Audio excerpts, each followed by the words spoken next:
2017 ഫെബ്രുവരി 17 കേരളക്കര മൊത്തം ഞെട്ടിയ ഒരു വാർത്തയാണ് വരുന്നത്. നടി ആക്രമിക്കപ്പെട്ടു.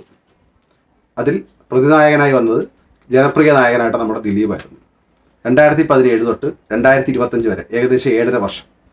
അതിൽ അദ്ദേഹം അറസ്റ്റിലായി 85 ദിവസത്തോളം ജയിലിൽ കിടക്കുകയും ചെയ്തു. അദ്ദേഹമായിരിക്കുമോ പ്രതി? നാളെ 8-ാം തീയതി അതിൻ്റെ വിധി വരും.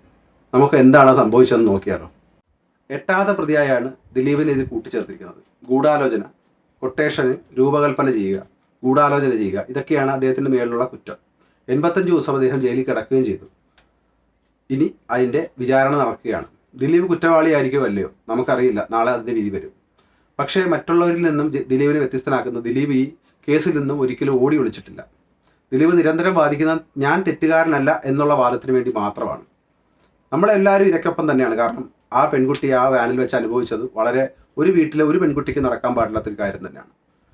ദിലീപ് പ്രതിയാണെങ്കിൽ അദ്ദേഹം ശിക്ഷിക്കാൻ തന്നെ പെടണം. പക്ഷേ ഇപ്പം നമ്മൾ കാണുന്നുണ്ട്, രാഹുൽ മാങ്കൂട്ടത്തിലായാലും വിജയ് ബാബുവിൻ്റെ കേസിലായാലും ഇവരെല്ലാം ഓടി ഒളിക്കുന്നുണ്ട്. ഇവർക്ക് എന്തൊക്കെയോ മറച്ചു വെക്കാനുള്ള പോലെ ഓടി ഒളിക്കുന്നുണ്ട്. പക്ഷേ ദിലീപ് നിയമത്തിന് മുന്നിൽ എല്ലാ കാര്യത്തിലും അതായത് ഒരു ട്രാൻസ്പെറൻ്റ് ആയിട്ട് അദ്ദേഹം എല്ലാ കാര്യത്തിനും നേരിടുകയാണ് ചെയ്തത്. അദ്ദേഹം ജയിലിൽ കിടന്നിട്ടും വെളിയിറങ്ങിയിട്ടും കോടതിയോട് എല്ലാ കാര്യത്തിലും സഹകരിച്ചിട്ടുണ്ട്.